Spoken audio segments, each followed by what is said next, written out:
In Washington today, Rahm Emanuel forced to reckon with his handling of the murder of Laquan McDonald. Yeah, the former Chicago mayor facing questions from senators on his way to becoming the next U.S. ambassador to Japan. WGN political reporter Taman Bradley is here with more on the hearing today.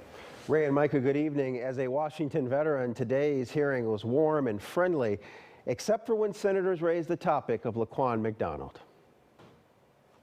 For Rahm Emanuel, the optics could not be worse. The former Chicago mayor's Senate confirmation hearing for U.S. ambassador to Japan fell on the 7th anniversary of the Laquan McDonald murder.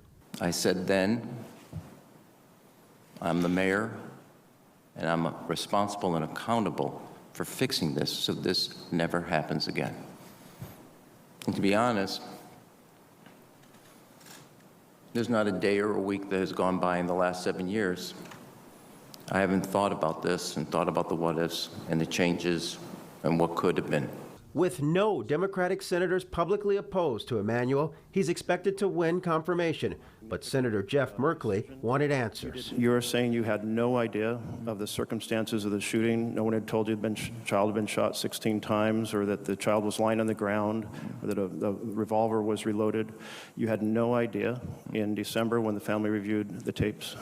Senator, is that situation, the family approached the city about a settlement.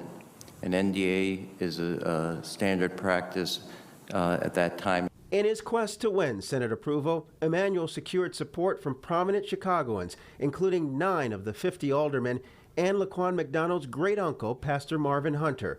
The former mayor celebrated Hunter's blessing. He speaks to my person and my character, not just my professional abilities.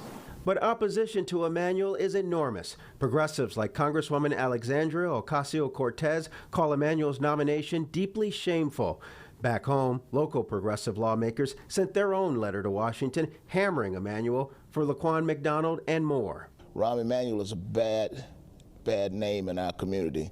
Reverend Ira Acri says after Emanuel closed 50 schools and focused heavily on the city's downtown, he's disappointed President Biden would even consider making this appointment. His atrocious policies, Rahm Emanuel, has been catastrophic and disastrous for blacks.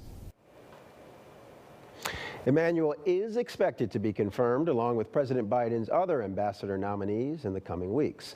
Micah and Ray. All right, Taman, thank you.